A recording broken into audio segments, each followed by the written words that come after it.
Hey, beautiful people, back again. So I just dropped my husband off at work and it's quiet in here because I'm in my car and all the kids are inside. So it's like that little bit of quiet. So a lot has been going on here. My mind has been like a never-ending cycle of thinking. It's like if you have a bunch of tabs open on your computer and they're all like cycling through. So yeah, that's my brain. I'm constantly thinking. I know I mentioned before we're trying to just figure things out during this pandemic, with the whole election and all of that, and I've really tried to focus in on the things I can control. I'm sorry, there are these funny birds. We have so many birds here. That's one of the things I love about living here in my home, is that there are an abundance of birds, and I love waking up to listening to them and sitting outside and just watching them play. It's just crazy. Anyways, off topic. We've been trying to figure out what we're going to do. Are we going to stay here in the US? Are we going to leave, go to a different country? Is it even better in another country? Do we need to move to another state where we can share our freedom? The most important thing to us is making sure that our kids stay safe, that we can raise them in the way that we see fit and with our values without government stomping all over them. And basically our values is raising our kids according to what God says, what the Bible says. We are Bible believing Christians here in this house, and I know society says we must listen to the government, but God, we will always listen to God. We will always choose to listen to Him, even if the government is telling us otherwise. We will always listen to Him. For me and my household, we will serve the Lord. Joshua, go ahead, go read it.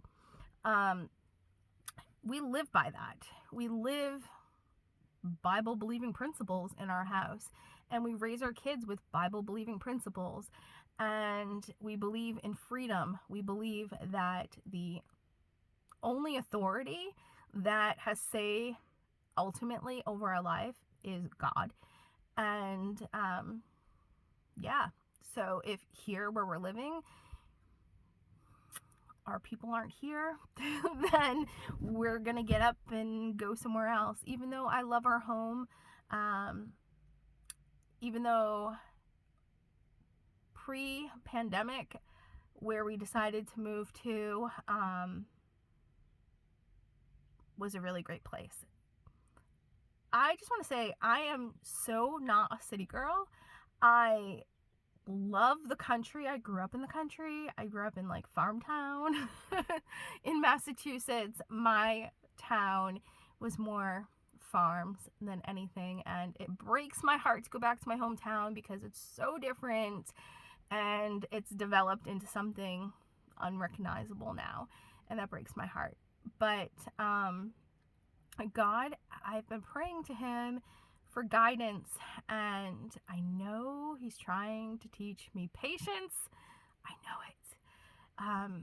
But just the other day, He gave me something tangible to do, something I could hold on to, and He just filled my heart with joy and hope and thankfulness. I really, really feel that my family has been called to homestead and to not rely on big box stores or grocery markets or, outside entities to live our life. So I feel very strongly that we are meant to grow our own food, and I think eventually probably live off grid, if I'm being honest. That scares my husband. He's not. He's on board with the whole homesteading thing, but he is scared of the off-grid, just like he was scared when I told him that I thought we should travel full-time, and then we ended up buying our house, so we didn't travel full-time. I do still feel, and I've been very consistent in telling him that I still do feel that we're supposed to be traveling while we're learning these homesteading skills, so we can see where our people are, so we can see where our community is, where God wants us to be. I don't really feel like we'll know, like, he's not going to be like, hey, move to XYZ. I don't know. I'm not God.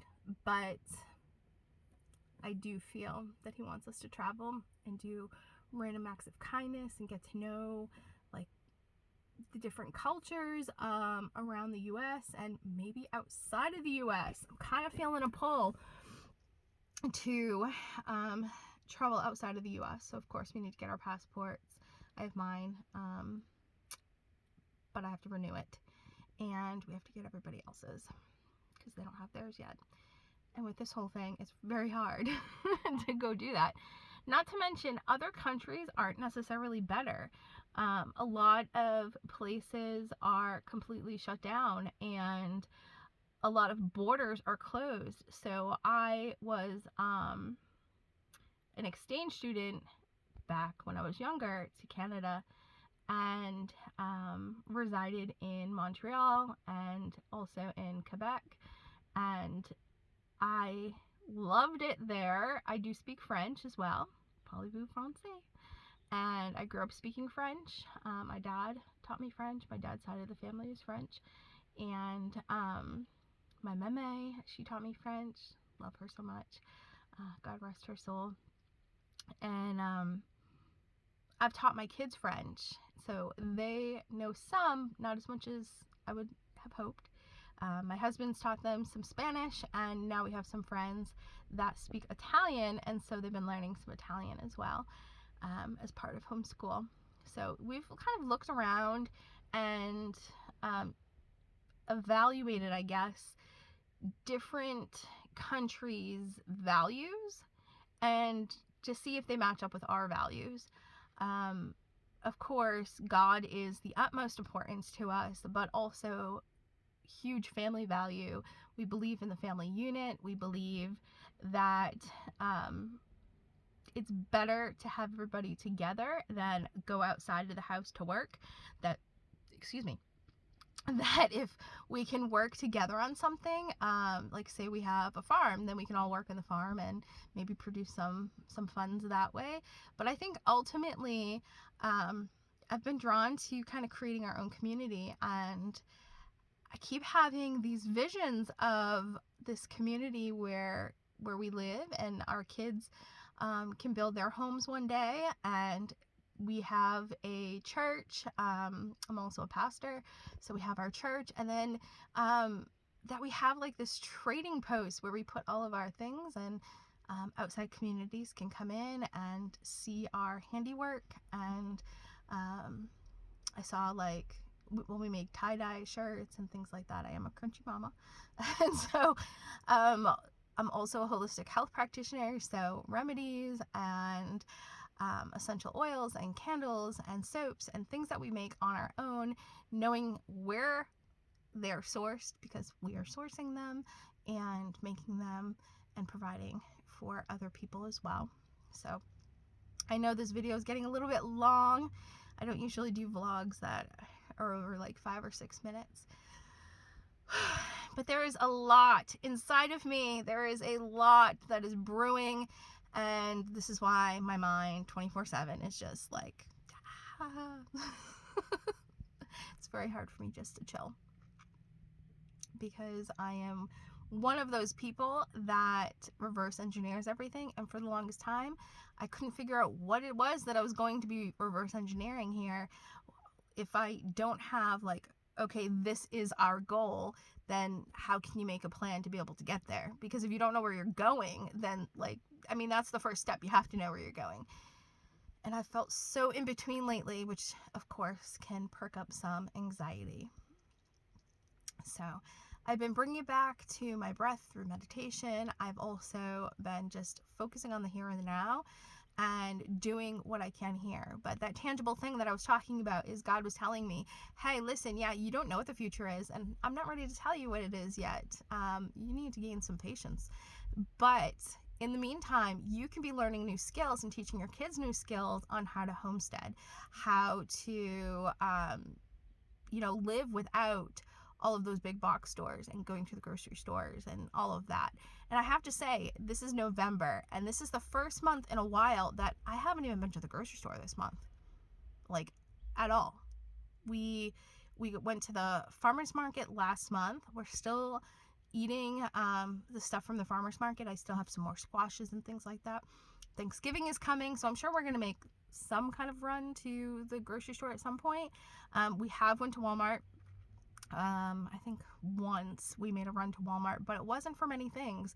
It was because Maggie's birthday party, and I had to get some stuff to make her a cake, and I also picked up some hot cocoa mix for the mornings, and it's been kind of chilly, so the kids kind of enjoy that treat, and some candy cane sticks, so we can put it in there as a special treat in our hot cocos. But that's basically it. Like, eggs we got from the farmer's market, and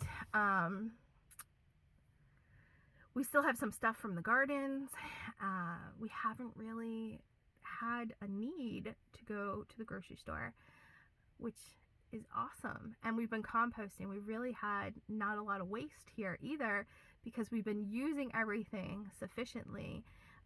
If it's something that can be burned in the fire, we put it in a bag, break it down, so we can have fires. We have really been naturally leaning towards self-sufficiency and just being good humans that aren't creating junk and clutter. If we could do one thing better, I think that would be sourcing our water better, because where we are, we have city water, and it is contaminated. We checked what is in our water, and I was absolutely appalled by how many things were over the limit, and the city does nothing about it. Like, that's pretty scary. Very scary. And so we had been getting some bottled water, and I hate getting bottled water or relying on bottled water. Plastic is horrible for the environment, so I really want to I've been going back and forth, and I'm like a research junkie, so I have researched what is going to be best for our family, and I'm really leaning towards a Berkey system, because no matter where we go, we can bring it with us. But my husband and I have kind of toyed with the idea of putting in a whole house system, because you have to think about when you are going to take a shower. Or I love baths. I take detox baths constantly. But if you're soaking in water that has yucky stuff in it, then like, how good is that? So maybe a filter for our shower. I don't really know. I think that is something that we could do better. We utilize our land. We have a very, very small yard, but we utilize our land the best that we possibly can. And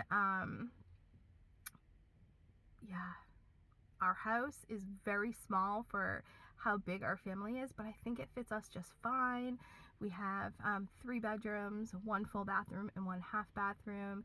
Our downstairs is our kitchen, our dining area, and our living room, and that is pretty much it. People think that we're crazy living in a small house with this many people, but you know what? I could totally do it in an RV. Just my husband. I don't think he can yet. He's not there yet. Hopefully one day he will. All right, I am hitting almost the 15-minute mark, rambling. I'm gonna go inside and be with my kiddos, and while I was on here, 2 of them have come out to try to get my attention, because as soon as they see the hippie van pull back up, they're like, ah! It's beautiful out, so I think we're gonna go get some natural vitamin D by playing outside. And yeah. So I hope everybody has a great day. If you have any suggestions on areas that are, I guess, kind of crunchy minded, so have a high value in God, high value in family, aren't going to pressure you to take vaccines, aka poison, and places that will allow you to have chickens and grow your own crops, and even places that allow you to go off grid, because in a lot of places that's illegal, which blows my mind. Why would it be illegal? You're not hurting nobody. Places that allow you to homeschool freely without involvement of the government, that's important to us too. So basically we want to be able to raise our kids and not have government oversight on telling us how we have to raise them. And now with this whole pandemic thing, places that don't require you to wear masks, because I will not mask my kids. Sorry. We will not follow the herd on that. We will not mask them. It does nothing positive. Those masks are not protecting y'all. They just aren't. It is huge government propaganda.